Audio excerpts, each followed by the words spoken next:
14 February म्हटलं तर Valentine day, बरोबर ना? पण आमच्यासाठी ना हा व्हॅलेंटाईन नसला तरीसुद्धा काहीतरी एक वेगळा खास दिवस आहे.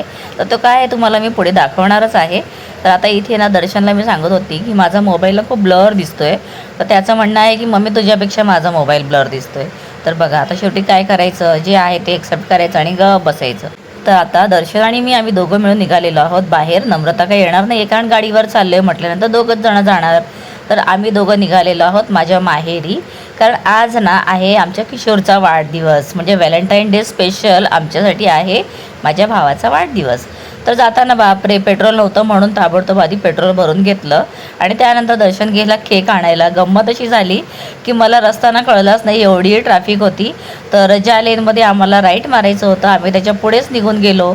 मग आता केक शॉप जो आम्हाला काही मिळाला नाही, त्यामुळे मग येता येता आमच्या आईच्या इथे जे केक शॉप आहे तिथून केक घेतला आणि मग आलो.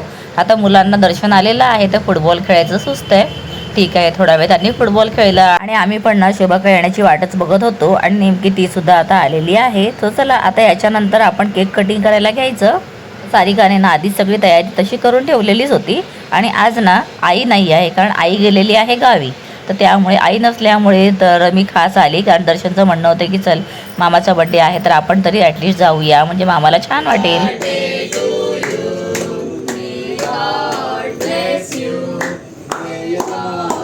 Bless you. हजारों साल ये मेरी है आरज़ू। Happy birthday to Kishore, happy birthday to you, happy birthday Kishore. खूप छान सेलिब्रेशन झाल्यानंतर जेवणाचा मस्तच बेत होता. आता इथून जेवून आम्ही निघणार घरी. सो हा छोटासा मिनी ब्लॉग मी इथे शेवट करते. कसा वाटलेला आहे कमेंट करून नक्की सांगा. बाय.